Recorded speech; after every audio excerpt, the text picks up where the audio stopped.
Okay, chapter number 3 and 4 in kinematics division, but chapter number 5 in dynamics division. Chapter third के starting में बता दें kinematics मतलब जिस डिवीजन के अंदर सिर्फ मोशन की स्टडी होगी लेकिन without causes, without reason of या प्रॉपर्टी ऑफ पार्टिकल या ऑब्जेक्ट. लेकिन chapter number 5 and 6 in law, sorry 5 and 6 in dynamics. और डायनेमिक्स मतलब मोशन की स्टडी होगी, ओके, रीजन भी कैलकुलेट करेंगे और प्रॉपर्टी ऑफ ऑब्जेक्ट भी कैलकुलेट करेंगे. क्लियर? दर्पण के अंदर मेरे ख्याल से फर्स्ट डेफिनेशन वही लिख के दी होगी कि व्हाट इज द डायनेमिक्स, क्योंकि यहाँ से डायनेमिक्स डिवीजन स्टार्ट होता है. ओके. और सेकेंड चीज, जब डेली रूटीन में जब आप मोशन चेक करेंगे तो different type of motion, straight line motion, circular motion, oscillatory motion, okay, simple harmonic भी मोशन आएगी. तो different type of motion, okay, different situation के अंदर हमने ऑब्जर्व की है. लेकिन हमें बताया गया कि ये सभी के अंदर फोर्स के बिना तो कभी होता नहीं. तो concept of force, concept of force मतलब ऑब्जेक्ट मोशन में है तो स्टडी करना है या मोशन इंक्रीज करनी है, सबके लिए फोर्स अप्लाई करना पड़ेगा. सेकंड, इक्विलिब्रियम में ऑब्जेक्ट है उसको मोशन में लाना है तो भी आपको फोर्स देना पड़ेगा. लेकिन डिफरेंट टाइप ऑफ फोर्स, तो सबसे पहले तो एक चीज है कि जब आप रेस्ट कंडीशन से मोशन में लाएंगे या मोशन वाली बॉडी रेस्ट में लाएंगे तो फोर्स लगाना पड़ेगा. ओके, इसका मतलब हम ऑब्जेक्ट की स्पीड इंक्रीज डिक्रीज करने के लिए फोर्स यूज करते हैं. ओके, और फोर्स लगाने से ऐसा भी हो जाता है कि ऑब्जेक्ट की शेप चेंज हो जानी, but different type of forces हम जानते हैं. लेकिन ऑलरेडी हम जो भी फोर्स है इस चैप्टर के लिए दो डिफरेंट पार्ट में उसको डिस्ट्रीब्यूट करेंगे. सबसे पहले रखेंगे contact force and second field force.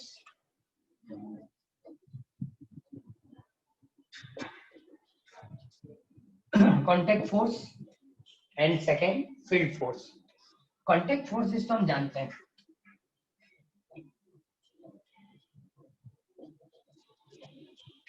Contact force and field force. Contact force का मतलब जहां भी ऑब्जेक्ट को फोर्स अप्लाई करना है, मतलब आप उसको धक्का, इस परिणाम किसी ऑब्जेक्ट को धक्का देना है तो कांटेक्ट में आने के बाद ही उसको हम धक्का दे पाएंगे, दूर से धक्का देना पॉसिबल नहीं है. ओके, जहां जहां इस टाइप की फिनोमिना है सबको हम कांटेक्ट फोर्स बताएंगे.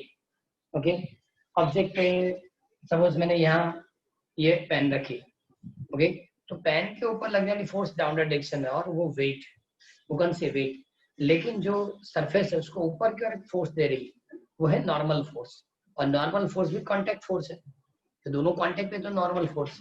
सपोज ये कांटेक्ट में नहीं रहेगा तो नॉर्मल फोर्स लगेगा, वेट डाउनवर्ड डायरेक्शन में लगेगा. ओके, तो कांटेक्ट फोर्स डिफरेंट टाइप के, और जो रूटीन हम यूज करते हैं ऑब्जेक्ट के ऊपर फोर्स लगाने के, हम इसको कांटेक्ट आएंगे जिसको हम कांटेक्ट फोर्स करके बता सकते हैं. और सेकंड बताया वो फील्ड फोर्स. सेकंड बताओ कौन सा? Field force. फील्ड फोर्स मतलब जहां ऑब्जेक्ट के साथ कांटेक्ट की जरूरत नहीं होती, इलेक्ट्रिक फील्ड से लगने वाली force between two electric charge, दो ऑब्जेक्ट के बीच में लगने वाली force is a gravitational field, या ग्रेविटेशनल फील्ड से लगने वाली फोर्स.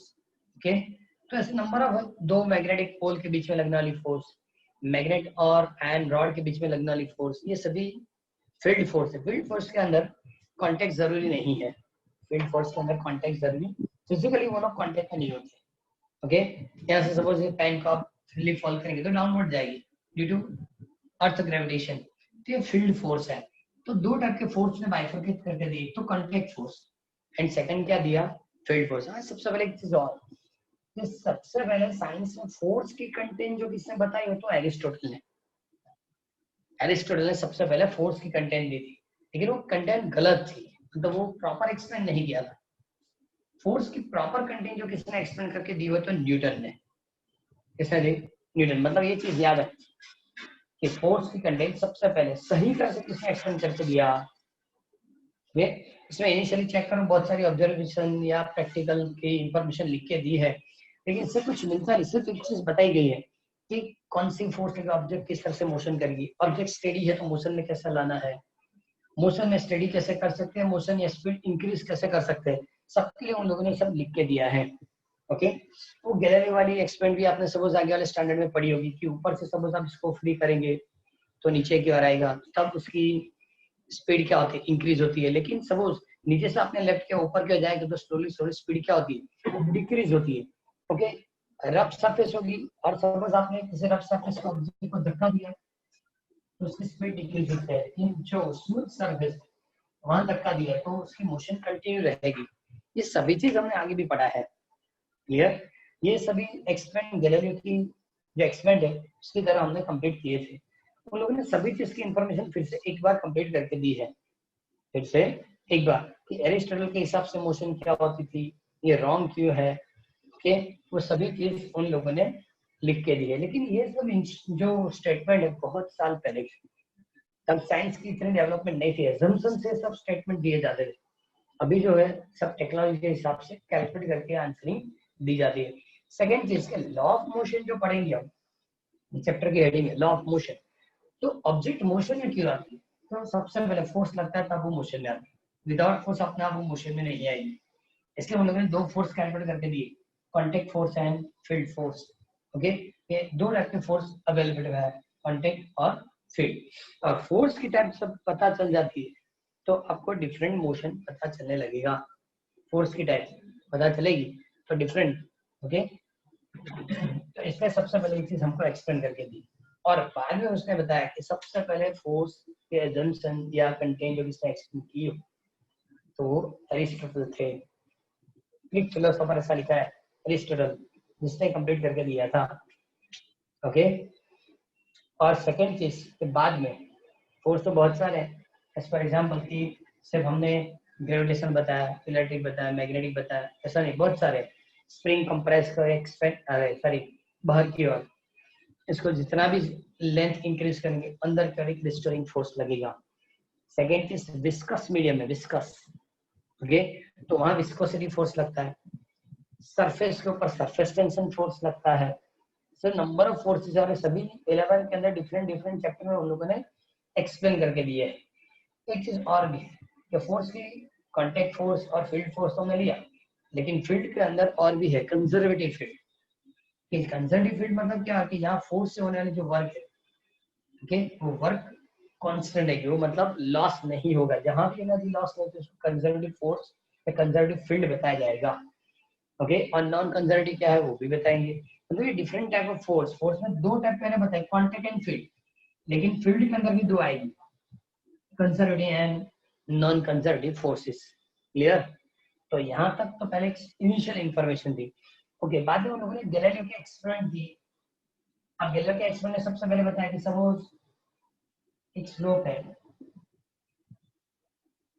स्लोप है, और यहाँ से सपोज आप ऑब्जेक्ट को ऊपर से नीचे लाएंगे तो स्पीड क्या होगी, इंक्रीज होगी। तो लिखा है the sphere moving down on an incline as an accelerate motion and its velocity increase. इसकी वेलोसिटी क्या होगी, इंक्रीज। लेकिन इसी ऑब्जेक्ट को यहाँ से ऊपर धक्का देंगे तो वेलोसिटी क्या होगी, डिक्रीज होगी। और इस मोशन को रिटार्डेशन या डी एक्सेलरेशन बताया जाएगा, रिटार्डेशन या डी एक्सेलरेशन। लेकिन सपोज हॉरिजॉन्टल सरफेस है, ये ड्रॉ करके दिया, वो हॉरिजॉन्टल सरफेस के ऊपर जब उसकी मोशन कंटिन्यू कराएंगे तो डिपेंड किस पे होगा कि फ्रिक्शनलेस है तो कंटिन्यू चलेगा, फ्रिक्शन वाली है तो इसकी स्पीड क्या होगी, डिग्री। सभी चीज हमको गैलीलियो ने एक्सप्लेन करके दी है, ये सभी चीज गैलीलियो ने एक्सप्लेन करके दी थी। गैलीलियो की और भी एक्सपेरिमेंट थी, इस टाइप का काउच है, ऑब्जेक्ट यहाँ से निकालो उधर जाएगा, ऐसा कंप्लीट करेगा। ओके, सेकंड में ऐसा दिया,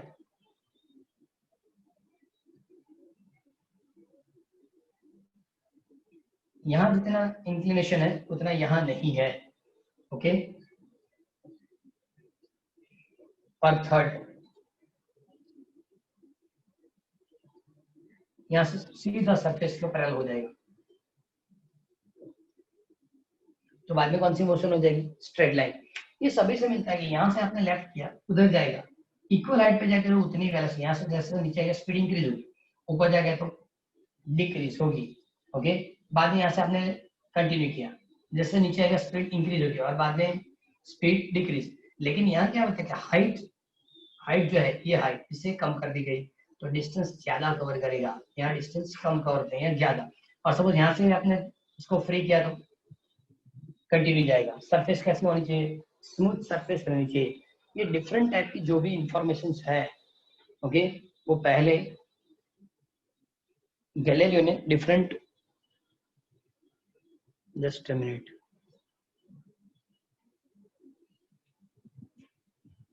ओके गैलीलियो ने पहले हमको इस तरह की एक्सप्रेशन करके दी है। डिफरेंट टाइप तो क्या होगा, सेकंड साइड पे क्या होगा, स्लोप ज्यादा है कहाँ तक जाएगा, कितनी हाइट तक जाएगा, स्पीड क्या रहेगी, स्पीड मिलती है तो काइनेटिक एनर्जी क्या होगी, because kinetic energy equal to 1/2 mv square, k is equal to 1/2 का लिखते हम mv स्क्वायर। क्लियर। तो ये सभी नॉर्मल कैलकुलेशन है जो पहले हम पढ़ चुके हैं और वही चीज उन लोगों ने लिख के दी है। ओके कि ये दोनों स्मूथ और इक्वल हाइट है तो यहाँ से निकलेगा वहां इक्वल हाइट पे जाएगा, वापस आएगा इक्वल हाइट से चलता रहेगा। स्मूथ है मतलब एनर्जी डिक्रीज नहीं होगी और मोशन चलती रहेगी। ये स्मूथ है लेकिन हाइट कम है तो क्या होगा, डिस्टेंस ज्यादा कवर करेगा, यहाँ से ज्यादा डिस्टेंस, ये जो डिस्टेंस है से ज्यादा डिस्टेंस तक जाएगा। और यहाँ से फ्री किया तो मोशन कंटिन्यू रहेगी। ये सभी एक्सपेरिमेंट गैलीलियो ने किए थे। ओके और बाद में उसने बताया कि ऑब्जेक्ट जो है ये तो बराबर है, सभी चीज प्रॉपर्ली है, लेकिन सिर्फ हम इसकी बात करेंगे। सपोज मैंने यहाँ एक ब्लॉक रखा, वो इक्विलिब्रियम में है, जो कंटेंट उसने एक्सप्लेन करके दिया वो ब्लॉक कैसा है, इक्विलिब्रियम में। अब ब्लॉक को मैंने यहाँ से धक्का दिया, ब्लॉक को धक्का देंगे और सपोज इसकी वेट ज्यादा है तो इसका मतलब ब्लॉक आपको सामने फोर्स देगा। आपने जितना फोर्स ब्लॉक को दिया फोर्स उतना ब्लॉक आपको वापस देगा, मतलब टोटल फोर्स 0 हो गई, रेस्ट स्टेडी रहेगा। लेकिन लगा कि बहुत ज्यादा हैवी है, 2-3 लोग ने साथ में धक्का दिया तो इसका मतलब वो इसकी अपोज नहीं कर पाएगा, और अपोज नहीं कर पाएगा मतलब वो मोशन कंटिन्यू करेगा। क्लियर। तो पहले जब हमने फोर्स लगाई थी वो फोर्स वो अपोजिट डायरेक्शन में वापस दे रहा था, जिसको हम क्या बताएंगे, इनर्शिया, जिसको क्या बताया जाता है, इनर्शिया। ये गैलीलियो ने एक्सप्लेन किया था, किसी भी ऑब्जेक्ट की इनर्शिया इसकी वेट बराबर होती है, जितनी ज्यादा वेट उतनी इनर्शिया ज्यादा, जितनी वेट ज्यादा उसकी इनर्शिया ज्यादा। मतलब इसको मोशन में लाने के लिए, इसकी सिचुएशन चेंज करने के लिए ज्यादा फोर्स अप्लाई करना पड़ता है। सपोज स्टेडी है, इसको मोशन में लाना है, स्मॉलर ऑब्जेक्ट है तो धक्का दे देंगे मतलब अपना कंटिन्यू हो जाएगा। लेकिन हैवी बॉडी है, सपोज ये 1000 kg, तो 5-6 पर्सन आके धक्का देना पड़ेगा और तब जाके मोशन होती है, तब तक ये मोशन नहीं होगी। 2-3 लोग ने धक्का दिया तो जितना धक्का उन लोगों ने दिया ऑब्जेक्ट उतना धक्का वापस देगी। इसको क्या बताया जाएगा, इनर्शिया। इसको क्या बताया जाएगा, इनर्शिया। और इनर्शिया की मेजरमेंट होती है मास, इनर्शिया की मेजरमेंट होती है मास।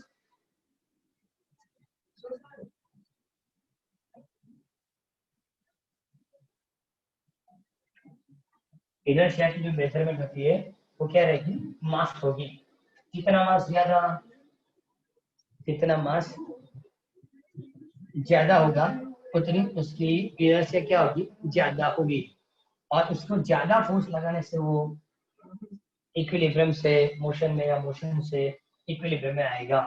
ये पैराग्राफ जो है कितना इनर्शिया वाला, वो उसने क्वेश्चन नंबर 8 में कंप्लीट करके दिया है। इसमें क्वेश्चन नंबर 8 में इस चैप्टर का हमको जो याद रखने क्वेश्चन, ओके, वो सबसे पहले तो कंसेप्ट ऑफ फोर्स का 3rd क्वेश्चन लिखा है, बाद में 4th में लिखा explain the main type of force with suitable example, और बाद में डायरेक्टली लिखा है 8th question, body and body at rest moving with a constant velocity are equal। मैं समझा रहा हूँ क्यों ऐसा। किसी ऑब्जेक्ट, सपोज ये ऑब्जेक्ट स्टेडी है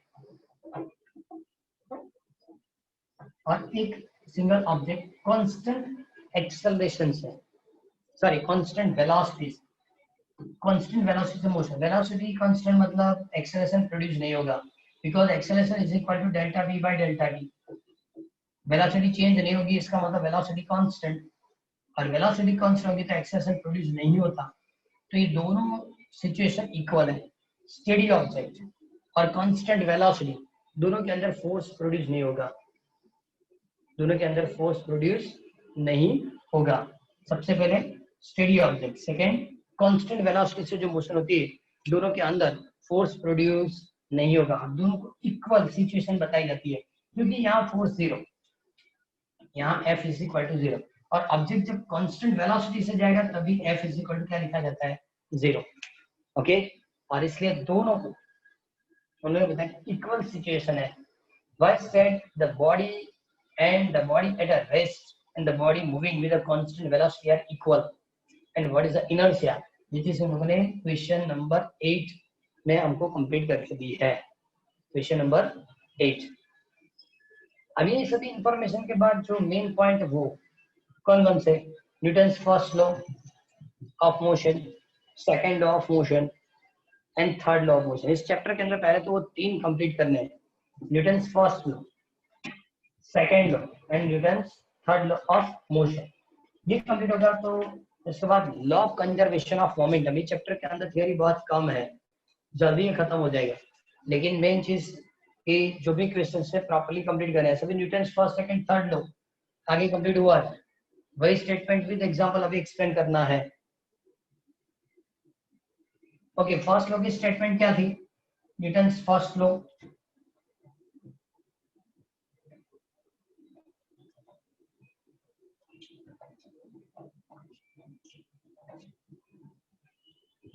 न्यूटन्स फर्स्ट लॉ की स्टेटमेंट क्या थी, if any body is in every body is in rest or uniform until it is applied the external force. Okay, जब तक क्या है कि किसी बॉडी के ऊपर अब एक्सटर्नल फोर्स नहीं देगी तब तक वो स्टेडी होगा, स्टेडी रहेगा। मोशन में होगा तो कांस्टेंट वेलोसिटी से मोशन कंटिन्यू करेगा, मतलब उसकी जो सिचुएशन है वो कभी चेंज नहीं होगी। न्यूटन फर्स्ट लॉ में लिख के दिया है, और उसी न्यूटन फर्स्ट लॉ से बताया जाता है कि जब रेस्ट होगा बॉडी, जब रेस्ट, तो motion of moving with constant velocity, ये दोनों के अंदर फोर्स की वैल्यू क्या बताई जाती है, जीरो। जब ऑब्जेक्ट रेस्ट कंडीशन में या कांस्टेंट वेलोसिटी से जाएगा, दोनों के अंदर फोर्स की वैल्यू क्या बताई जाती है, जीरो। ओके, सपोज ये ऑब्जेक्ट रेस्ट पे, अब एक्सटर्नल फोर्स देंगे ही नहीं, इसका मतलब इसकी सिचुएशन चेंज होगी ही नहीं, खुद अपनी सिचुएशन कभी चेंज नहीं कर सकता। और सपोज आप सिचुएशन चेंज करने के लिए फोर्स अप्लाई करेंगे तो ऑलवेज उस फोर्स की अपोज करेगा, जिसको हम इनर्शिया बता रहे हैं। ओके, ऑब्जेक्ट कभी खुद अपनी सिचुएशन चेंज नहीं कर सकता, इसलिए बताया कि जब आप एक्सटर्नल फोर्स नहीं देंगे तब तक खुद अपनी पोजीशन चेंज नहीं करेगा। और सपोज ये ऑब्जेक्ट मोशन में तो भी ऐसा होगा कि जब तक आप एक्सटर्नल फोर्स नहीं देंगे तब तक ये अपनी पोजीशन चेंज नहीं करेगा।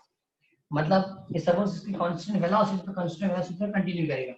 ओके, सपोज आपने उसी डायरेक्शन में धक्का दिया तो वेलोसिटी इंक्रीज होगी, लेकिन अपोजिट डायरेक्शन में फोर्स दिया तो वेलोसिटी क्या होगी, डिक्रीज। लेकिन जब तक फोर्स नहीं देंगे उसकी सिचुएशन चेंज नहीं होगी। ओके, बस यही इंफॉर्मेशन उन लोगों ने क्वेश्चन नंबर 9 में लिख के दिया है। एक चीज और है कि क्वेश्चन 9 के अंदर बता कि जो न्यूटन फर्स्ट लॉ है वो सिर्फ इतना देता है कि फोर्स जैसी फिजिकल क्वांटिटी की एग्जिस्टेंस है। अब सपोज बता कि स्टेडी है, ये सपोज ये मोशन में है, जब तक फोर्स नहीं देंगे तब तक इसकी सिचुएशन चेंज नहीं होगी, मतलब सिर्फ फोर्स की एक्सप्लेनेशन है। लेकिन कितना फोर्स देना पड़ेगा वो फर्स्ट लॉ से कभी नहीं मिलेगा। Magnitude of force first law से कभी कैलकुलेट नहीं कर पाएंगे। क्लियर? पहले हो सके तो दर्पण से क्वेश्चन नंबर 9 पढ़ो, right and explain Newton first law of motion. एक बार फटाफट इसको पढ़ लो। कौन सा? 9 नंबर।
ओके, फर्स्ट में सिर्फ इतना लिख के दिया है, एक्सटर्नल फोर्स नहीं होगा तो ऑब्जेक्ट इक्विलिब्रियम में रहेगी।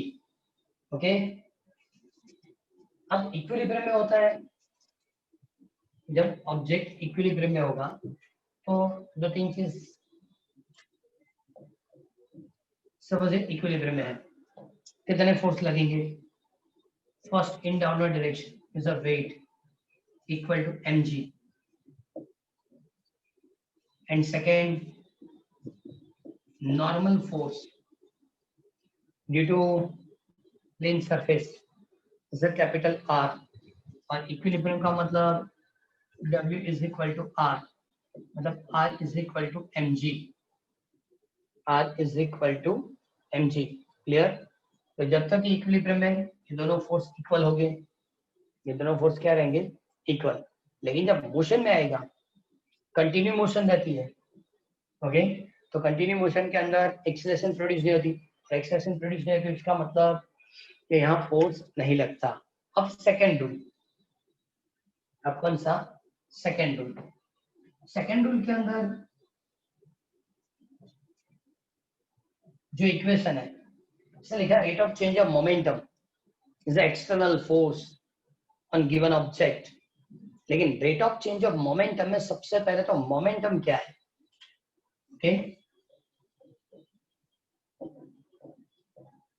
तो मोमेंटम के लिए सबसे पहले इंफॉर्मेशन कंप्लीट करेंगे और उसके बाद सेकेंड लॉ कंप्लीट करेंगे। तो मोमेंटम मतलब, या लीनियर मोमेंटम मतलब multiplication of mass and velocity is a linear momentum. Multiplication, product of mass and velocity of body is called its linear momentum. Okay, and mass and velocity दोनों multiply करेंगे तो इसकी unit क्या होगी? ये vector भी है, P is equal to mv, ये वेक्टर भी है, P is equal to mv। मास के लिए यूनिट kg, velocity की unit metre per second, and therefore momentum की unit kg metre per second. Okay, इसके डायमेंशन फॉर्मूला क्या होगी? m1 l1 t minus 1। Okay, m1 l1 t minus 1, kg के लिए m1, length मतलब l1, टाइमिंग मतलब second डेस to minus 1। Okay, momentum vector है और मोमेंटम की डायरेक्शन होती है in direction of velocity, P और V both are in same direction। Clear? तो इसकी m क्या यूनिट? अब सीरियस यूनिट लिखना तो भी लिख सकते हैं, ग्राम सेंटीमीटर सेकेंड डेस टू माइनस 1। ये इंफॉर्मेशन 2 मार्क्स में होगी और ये क्वेश्चन नंबर 14 में लिख के दिया है। What is the linear momentum? Right it's SI unit, और साथ में क्या रखा? Dimension formula m1 l1 t minus 1। लेकिन एक चीज और कि मोमेंटम जो है वो वेलोसिटी से भी ज्यादा इंफॉर्मेशन देगी। मोमेंटम वेलोसिटी से ज्यादा इंफॉर्मेशन देगी। एज फॉर एग्जांपल कि एक क्वेश्चन ऐसा पूछा जाए कि सपोज ऑब्जेक्ट की स्पीड 2 मीटर पर सेकेंड है, एक सेकेंड में 2 मीटर की डिस्टेंस मूव कर रही है। Okay, object travel with velocity 2 metre per second. Suppose इसको स्टडी कंडीशन में लाना है, इसको क्या करना है? स्टडी करना है। आप कर पाएंगे? बराबर ऐसे क्वेश्चन पूछेंगे, सपोज ऑब्जेक्ट मोशन में आ रही जिसकी स्पीड 2 मीटर पर सेकेंड है, आपको उसको इक्विलिब्रियम में लाना है, तो आप कर पाएंगे? तो सबसे पहले पूछना पड़ेगा कौन सी ऑब्जेक्ट है। क्यों? कि सिर्फ स्पीड से इंफॉर्मेशन नहीं मिलती, क्योंकि 2 मीटर पर सेकंड की स्पीड से सपोज साइकिल या कुछ भी आती है, एक बार हम उसको पकड़ के भी स्टडी करेंगे या इक्विलिब्रियम कर सकते हैं। लेकिन 2 मीटर पर सेकंड की स्पीड से ट्रक, कार या ट्रेन आती है तो उतनी स्पीड से आने ट्रेन ट्रक को हम कभी इक्विलिब्रियम नहीं ला सकते। क्यों? कि दोनों की स्पीड तो इक्वल थी, लेकिन मास चेंज है, मास ज्यादा होगा, इसका मतलब मोमेंटम क्या होगा? ज्यादा। इसलिए बताया जाता है कि वेलोसिटी से ज्यादा इंफॉर्मेशन किससे मिलेगी? मोमेंटम से मिलेगी। ओके, इक्वल स्पीड वाले दो ऑब्जेक्ट है, लेकिन जिसके लिए मास कम है उसकी मोमेंटम कम, और जिसकी मास ज्यादा है उसकी मोमेंटम ज्यादा, और जिसके पास ज्यादा मोमेंटम है उसको इक्विलिब्रियम में लाना है या इक्विलिब्रियम से मोशन में लाना है तो ज्यादा फोर्स अप्लाई करना पड़ेगा। क्लियर? इसका मतलब कि इसके सिचुएशन चेंज करने के लिए आपको जो भी फोर्स अप्लाई करना है वो ज्यादा होगा, जिसकी मोमेंटम ज्यादा है, और इसलिए सेकंड लॉ में लिख के दिया है कि rate of change of momentum is called external force. Rate of change of मतलब F is equal to delta P upon delta T, change in momentum with time, या rate of change of momentum is equal to external force. Okay, यहाँ F is equal to लिख सकते हैं limit delta T tends to 0, so delta P upon delta T is called dP upon dt। एक और MCQ increase हुआ, derivative of momentum with respect to time, so which physical quantity, तो external force, derivative of momentum with respect to time is called external force। एक चीज और, चलो F is equal to आपने लिखा d upon dt। What is the formula of momentum? So P is equal to mv। Okay, जब object motion में होता है तो मास चेंज होगी या स्टडी होगी? ऑब्जेक्ट जब मोशन करता है तो उसकी मास चेंज हो सकती है? No, sir. No. It's okay, steady. अभी नो रखते हैं। Suppose m equal to constant, okay, mass constant, तो हम उसको डेरिवेटिव से बाहर रख देते हैं। F is equal to m dv upon dt। क्यों मैंने बाहर रखा कि ये मल्टीपल हो जाएगा, कांस्टेंट है तो, कांस्टेंट मल्टीपल है तो इसको डेरिवेटिव से बाहर रख दो। So F is equal to m dv by dt, but the derivative of velocity with respect to time is a which physical quantity? Derivative of velocity with respect to time, ये कौन सी physical quantity है?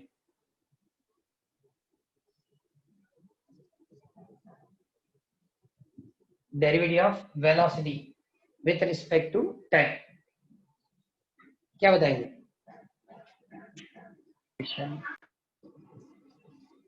Acceleration. And therefore formula क्या मिलेगी? F is equal to ma। Okay, ये पहले भी पढ़ा था आपने, पहले से आप जानते हैं F इज इक्वल टू क्या लिखा जाता है? ma, force is equal to mass into acceleration. Okay, so dv upon dt, derivative of velocity with respect to time is called acceleration. लेकिन ये फॉर्मूला सही कब है? जब मास कांस्टेंट रहेगा तब। अब अभी आपने बताया कि जब ऑब्जेक्ट मोशन करता है तो क्या बताया? मास कांस्टेंट रहेगा। जैसे जरूर नहीं है कि मास कांस्टेंट होगा, वेरिएबल भी है। एज फॉर एग्जांपल कि हम जो भी व्हीकल मोशन करवा रहे हैं उस व्हीकल के अंदर जो फ्यूल होता है, फ्यूल, जैसे जैसे हम व्हीकल चलाएंगे फ्यूल डिक्रीज होता है। फ्यूल डिक्रीज होना इसका मतलब क्या होता है? मास कांस्टेंट नहीं रहता, मास क्या होता है? डिक्रीज। ये पॉसिबिलिटी है, मतलब जब ऑब्जेक्ट मोशन करेगा तो ऐसा जरूरी कि ऑलवेज ये मास कांस्टेंट होता है? हाँ, हो भी सकता है, नहीं भी। व्हीकल है जो भी है, एज फॉर एग्जांपल ये रॉकेट जो ऊपर के स्पेस में भेजा जाता है, इसमें क्या होगा? जैसे जैसे फ्यूल डिक्रीज होती है, फ्यूल डिक्रीज होगी मतलब मास डिक्रीज होगा, और मास डिक्रीज होगा तो एक्सेलरेशन अपने आप इंक्रीज होता है, फोर्स रिमेन कांस्टेंट। तो जैसे जैसे फ्यूल डिक्रीज होती जाती है मतलब वो फ्यूल डिक्रीज करेगा, एक्सेलरेशन क्या होगा? इंक्रीज। एक चीज और भी है कि जो फ्यूल डिक्रीज होता है उससे जो भी प्रोडक्ट है वो बाहर एग्जॉस्ट करेगा, और बाहर एग्जॉस्ट करेगा वो धक्का भी ऊपर कर देगा। तो दोनों मेथड्स से उसकी एक्सेलरेशन क्या की जाती है? इंक्रीज की जाती है। ओके, तो एक चीज है, ऐसा जरूरी कि ऑलवेज मास रिमेन कांस्टेंट। जब व्हीकल मोशन करता है तो उसकी जो फ्यूल है वो फ्यूल डिक्रीज होगी, और इससे क्या होता है? तो उसकी एक्सेलरेशन इंक्रीज होगी, और मास डिक्रीज होने से एक्सेलरेशन क्या होगा? इसका इंक्रीज होगा। ये पूरा जो लिखे एक चीज और भी है, इस सपोज वेक्टर है, सपोज x एक्सिस के लिए आपको मास फोर्स कैलकुलेट करना है तो m इंटू ax चाहिए। ये x कंपोनेंट तो ये x कंपोनेंट मिलेगा, ये y है तो ये y कंपोनेंट देगा, और ये z है तो z कंपोनेंट देगा।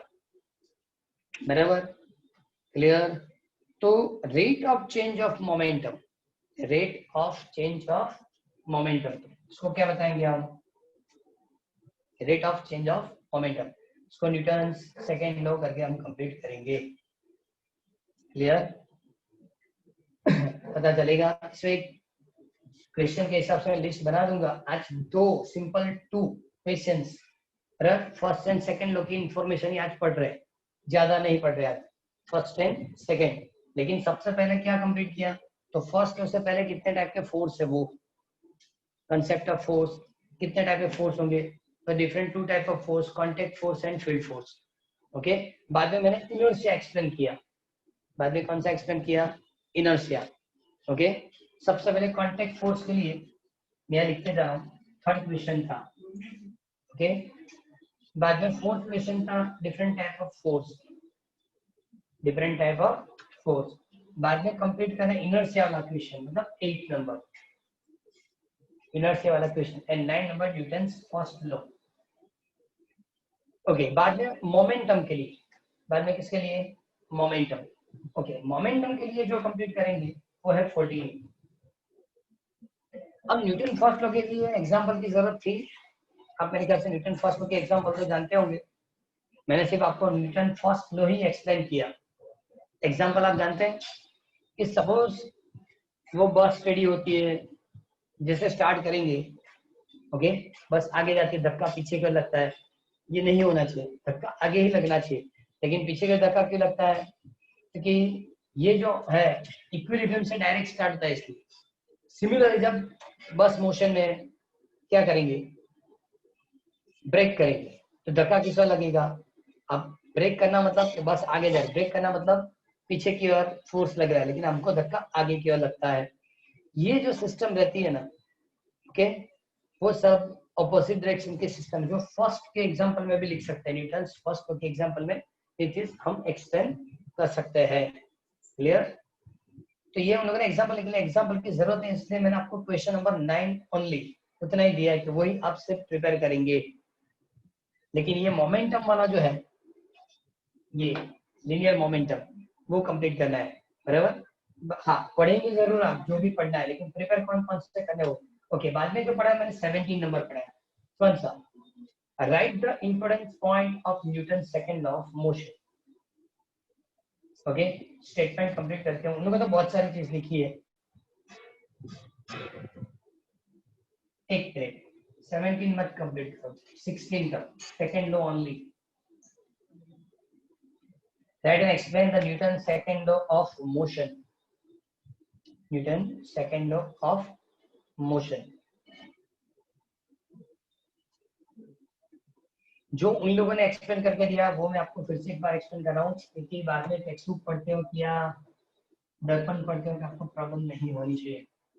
इन लोगों ने क्या बताया कि सपोज ऑब्जेक्ट जो है उसकी initial momentum mv1, mv1, mv ऐसा लिखा है, mv फाइनल मोमेंटम, तो m तो है, वेलोसिटी v के अंदर डेल्टा v जितनी इंक्रीज हो जाती है, तो इसका मतलब चेंज इन मोमेंटम, तो p2 माइनस p1, अब ये सब्ट्रैक्ट करेंगे तो क्या मिलेगा, m delta v, m delta v।